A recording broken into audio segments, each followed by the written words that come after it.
was life like 100 years ago? Different. Changing. The automobile industry was surging, thank you, Henry Ford. New inventions like the toaster and the zipper made life easier. At night, families crowded around the radio for in-house entertainment as kids played with Lincoln Logs or Raggedy Ann dolls. If they left the house for a night out, men and women would never be without a hat. Maybe they were off to a jazz club. Those were trendy at the time. Or they'd go see a movie. You know what they sounded like back then? Like this. Completely silent. 100 years ago, silent films were all they had. Bread back then cost 10 cents. Eggs 63, butter 68. The average American family only made $1,500 a year. And you know what minimum wage was? They didn't have one. 100 years ago, women voted for the very first time in a presidential election. And you couldn't count on living for a very long time. Life expectancy was just 54 years. Yeah, life in 1920, it was different.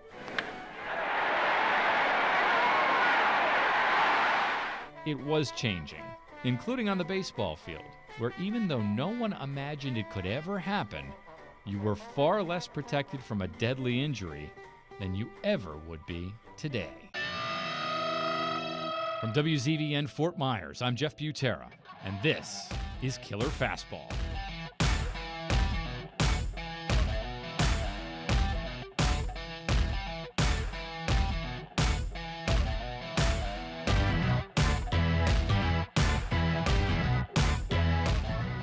It's not whether you win or lose, it's how you look doing it. That could be Paul Lucas's mantra. I was always sort of a uniform geek. Even as a kid, Paul fixated not so much on the game, but what the athletes were wearing. You better work. The fit and fashion, color and cut, style and symbols. I noticed how different players wore their uniform. I noticed, little variations in logos. I was doodling logos in the margins of my notebook instead of paying attention to the teacher. He paid attention enough in school to land a good job in the 90s, but it was not a job about uniforms. This is DVD. You've got mail. No, back then, Paul was writing about 90s consumer culture, really focusing on brand design, logo design, and package design. Often in excruciating detail. And I realized at some point that I could take that same filter of sort of breaking down visual details and apply it to sports. I'd always been a big sports fan. Basically, take your job and marry it to your hobby. Tends to be a good relationship. Once I became a journalist, I realized I could do something with that. And nobody had really done that before, and so I came up with the idea for UniWatch. UniWatch, a column about uniforms. First in the Village Voice, then 15 years at ESPN. He had a quick stop at Sports Illustrated after that, and now he writes his column for Inside Hook. Plus, Paul maintains the UniWatch daily blog. He monitors what's happening with uniforms down to a level of detail that he himself admits is obsessive. It is not just jerseys and pants, stirrups and shoes, helmets and hats.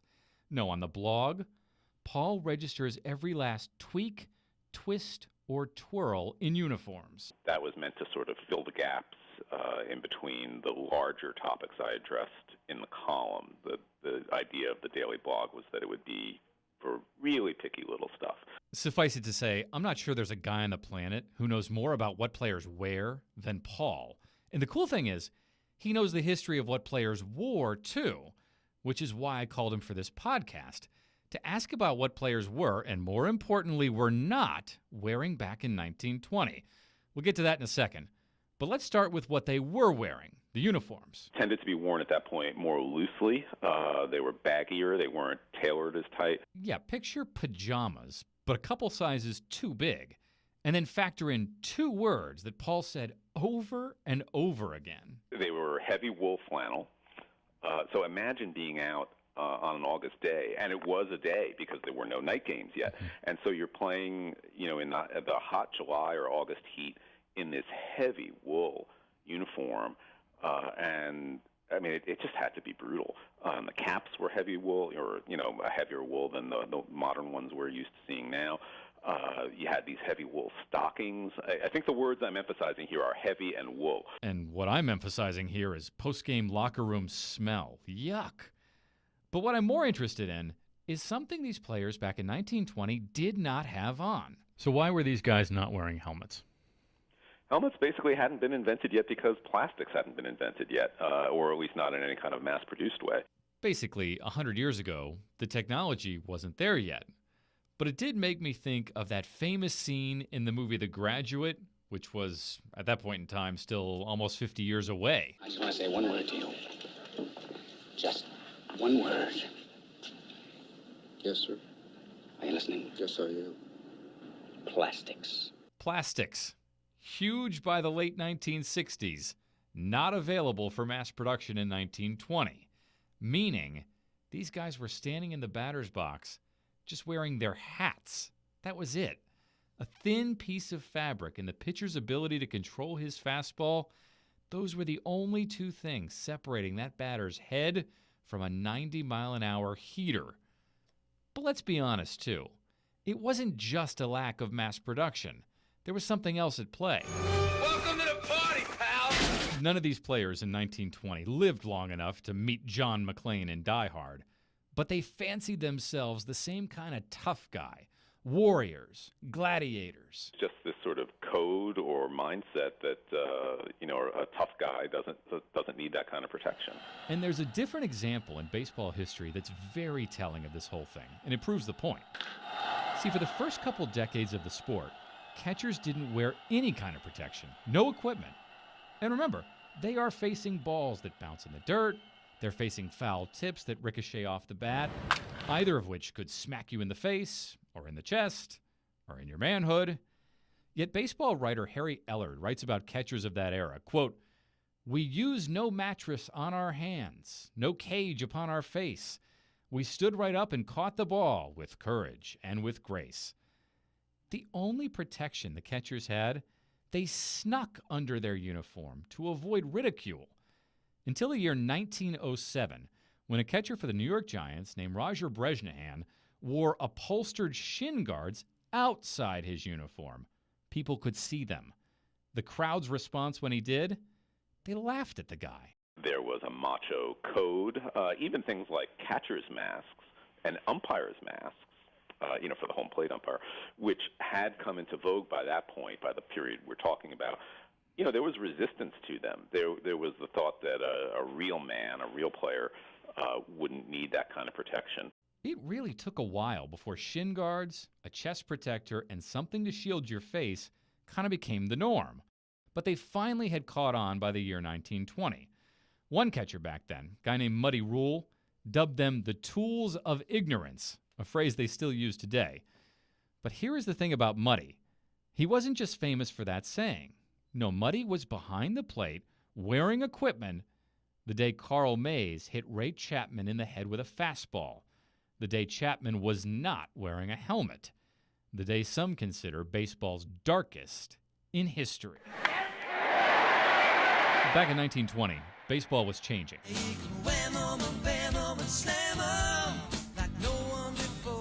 And the game was transforming basically because of one guy.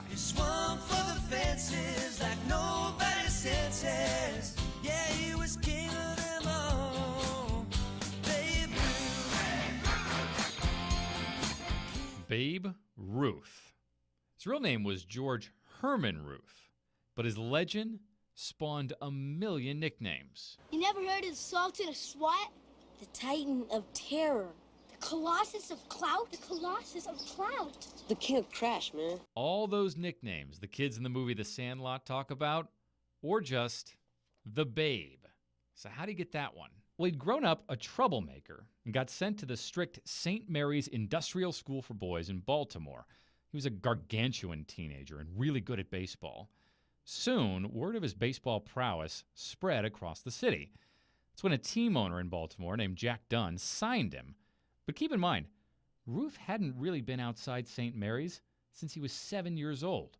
He didn't know where to go. He didn't know what to say. He didn't know how to live. So he basically followed Dunn around, and the players and the writers dubbed him Dunn's Babe. The name stuck. But on the field, the Babe was no baby. Guy was the man. And again, word of his baseball prowess spread, this time across the American League. Dunn decided to cash in. He sold Ruth to the Boston Red Sox, where Babe started as a pitcher. He was great. Career record 94-46, which is fantastic. Career earned run average 228, which is superb. But here's the thing. Babe could do something even better than pitch, and that was bat. He could hit a baseball farther than anyone on the planet. Here's sports journalist Mike Sal. You know, he's just such a good hitter and a tremendous athlete that slowly the Red Sox began to, put him in the outfield on days he wasn't pitching. And I believe in 1919, his last year with the Red Sox, he hit 29 home runs, and the second most would be like 6. Close. One guy hit 12 that year, a few hit 10. But Sal is right that Babe hit 29, which was 13 more than the all-time single-season record at the time. The next year, he swatted 54 homers. The year after that, 59. Now he was just obliterating records.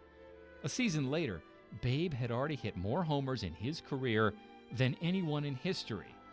From 1926 to 1932, Ruth, all by himself, hit more home runs than the entire Washington Senators team.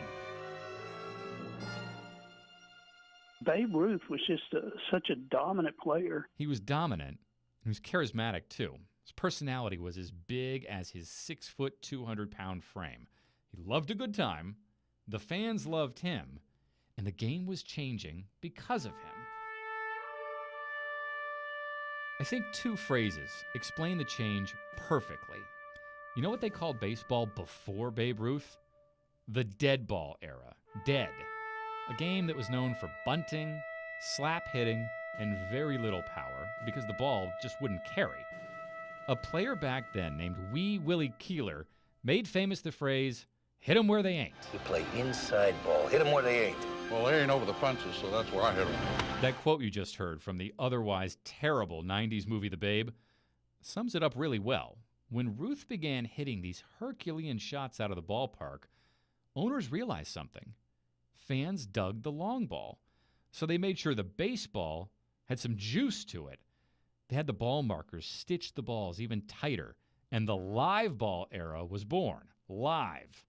Baseball took off. Oh, it was at the height of its popularity. Remember, there is no NBA at this point, and the NFL was literally founded in 1920, the same season this whole podcast is focused on.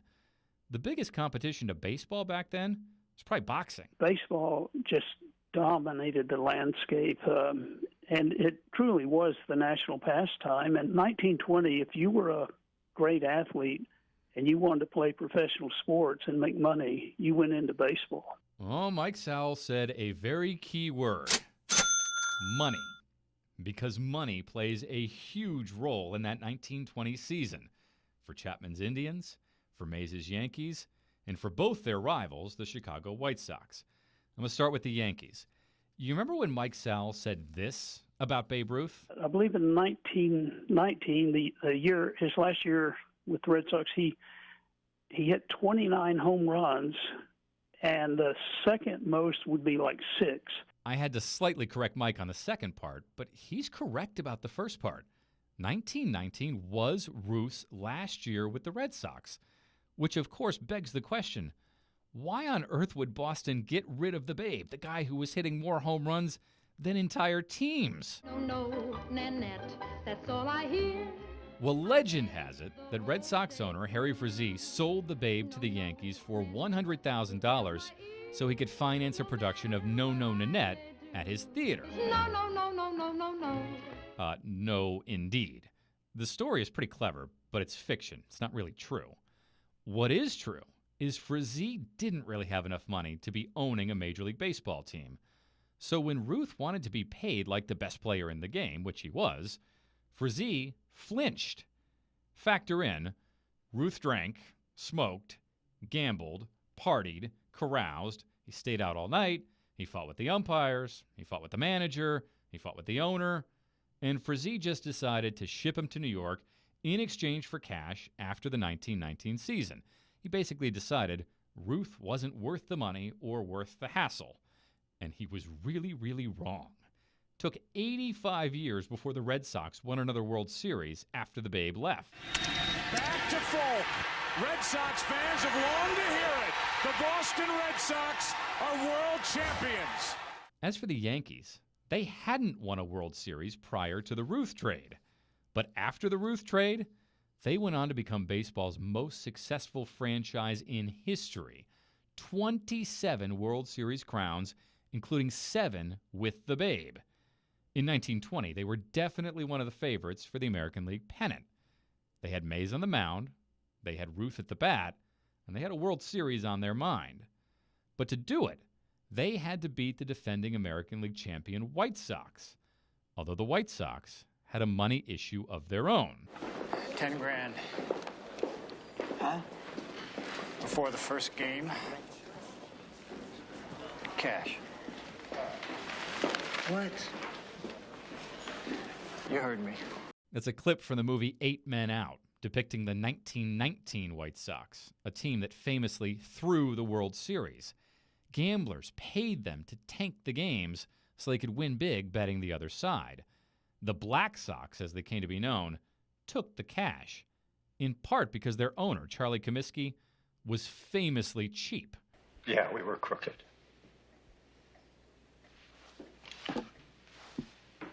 We were crooked. But none of that scandal was actually exposed until late in the 1920 season. At the beginning of that season, the White Sox were just another rival that the Indians were going to have to beat. Yeah, I love that 20 team because, again, there's so many different Hall of Famers. That's Jeremy Theodore, the Cleveland Indians team historian. Yeah, that's a real job. He gets paid to know about the team's past. I think it's exciting. I work with a lot of great people, and I get to watch baseball, which, is a good perk of the job. Jeremy and I have a lot in common, and one thing we definitely don't have in common. We'll get to that in a second. But first, the similarities. We both grew up in the 80s and 90s, me in a suburb of Orlando and Jeremy in a suburb of West Cleveland.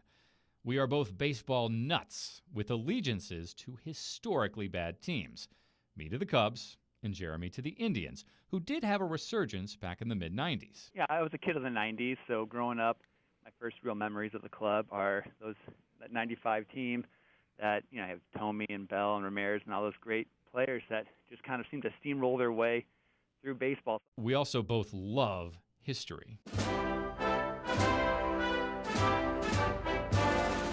I'm the son of an American history teacher. I am fascinated by the presidency, and I could spend hours combing through old newspaper clippings, which I actually did for this podcast. Jeremy loves history too.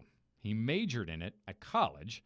He got a master's in museum and archive work, and then he finagled a job with the Indians, another guy marrying his work with his hobby and passion. So about that one thing that we don't have in common. Game 7 of the 2016 World Series. In 2016, my Cubs and Jeremy's Indians played one of the greatest World Series in Major League Baseball history. Chicago won the deciding Game 7 in extra innings on a ground out to third base. Here's the 0-1. This is going to be a tough play. Bryant, the Cubs win the World Series! Bryant makes the play! It's over! And the Cubs have finally won it all! I was watching that play in my living room. I screamed, I hugged my wife, and have since then probably watched that ground ball to end the World Series maybe 500 times. Jeremy was at the stadium that night in Cleveland. He was at the game. But unlike me, he has not seen the final play, the ground out to third base, even once. I never watched the last out. As soon as Michael Martinez, I saw it roll, and I turned away and just started walking back to the office. He just knew. The Cubs' 108-year World Series drought came to an end that night. The Indians' 68-year drought did not. Jeremy and I chatted one afternoon during the 2020 season.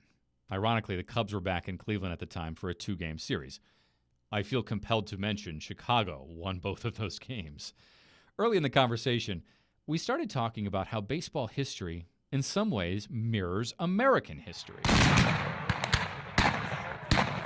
The sport itself really first took off back in the Civil War because soldiers wanted something to do, something to play in between battles.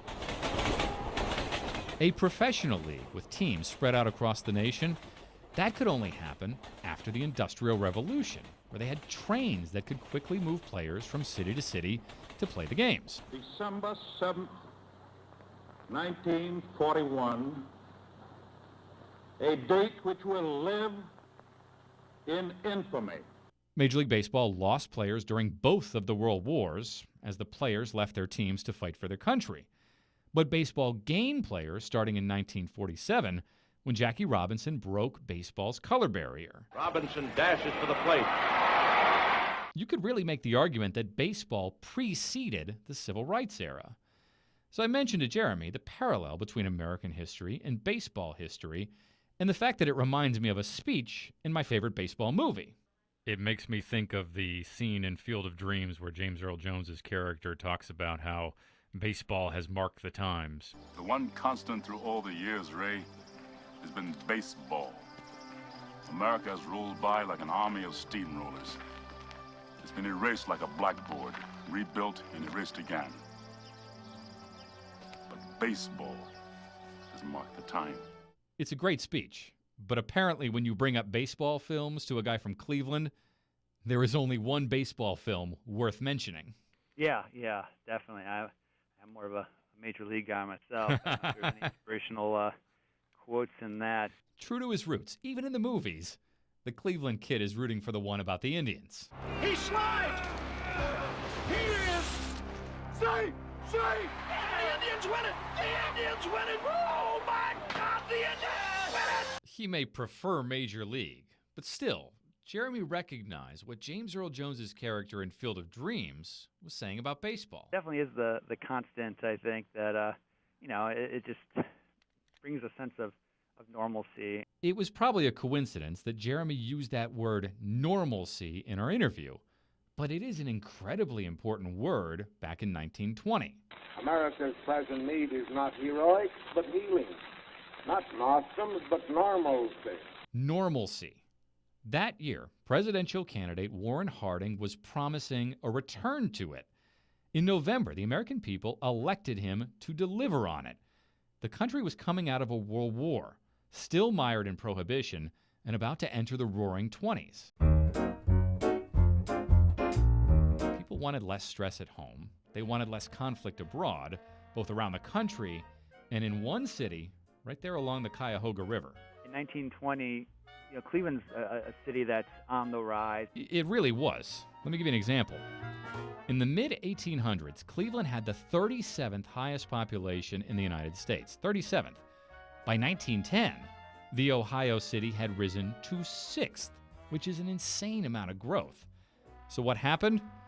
Well, John D. Rockefeller happened. He is likely the richest person in American history, the wealthiest American ever. And he launched Standard Oil in Cleveland as the city became one of the 5 main oil refining centers in the whole U.S.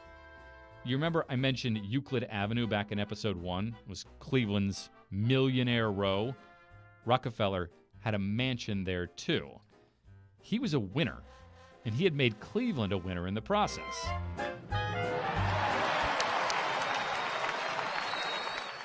And now the people in Cleveland, they wanted a winner on the baseball field as well. Their Indians had come really close before, but they had just missed. They missed the World Series in 1908 by a half a game. They barely lost to the Red Sox in 1918. They barely lost to the White Sox in 1919. The ball club in Cleveland was always just so close, but it wasn't ever, over that hump. And I think Cleveland was, like any city, was starved for that winner. I mean, you wanted to prove that you were, this great city that could, host a great ball club and make your fans proud. And I think having, and that's where I think, Speaker comes in. Speaker is a guy named Tris Speaker. He's really important in this story. He's also one of the greatest hitters and outfielders in Major League history. So how good was he? Dedication at the National Baseball Museum and the Baseball Hall of Fame. Well, in 1936, baseball would induct its first 5 members into its new Hall of Fame. Babe Ruth, Ty Cobb, Honus Wagner, Christy Mathewson, and Walter Johnson. But who got in the very next year, the second class? Tris Speaker. He was that good.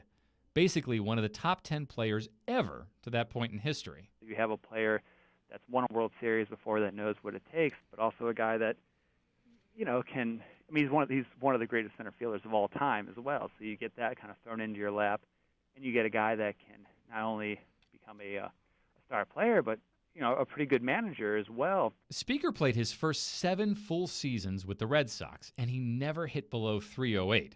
One year, he hit .383, which is astonishingly good. Guy could play. But the Red Sox sold him off too. They shipped him to Cleveland before the 1916 season.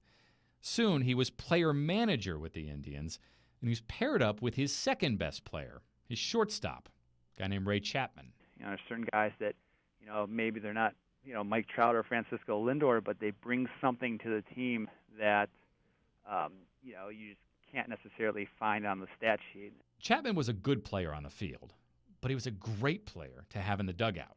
Chapman was, I guess you'd say now, a really good clubhouse guy. He, from all descriptions, he was a guy that everyone loved, even opposing teams. And when the team wasn't playing well, or if they needed a boost, they said he would sing in the clubhouse or on their travels in the trains.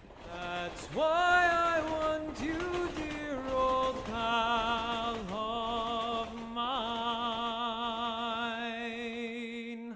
Which takes us back to that L train in New York, heading over to the Polo Grounds. Now that you know the history, and you know the background, and you know the context, I feel like we can return to Chapman singing to his Indians teammates that day, trying to pump them up before a big game against the second-place Yankees, trying to help them fend off the third-place White Sox, trying to help them exorcise the demons of Cleveland's seasons past. But he has no clue what would soon be whizzing toward his head with no helmet to protect him from it. Nothing to save him from a place in history that he never wanted. That's next time on Killer Fastball. Killer Fastball comes to you from Waterman Broadcasting in Fort Myers, Florida. It's hosted by me, WZVN news anchor Jeff Butera. It's produced by Abigail Meyer and edited by Scott Riley, with additional voice work by Greg Parker.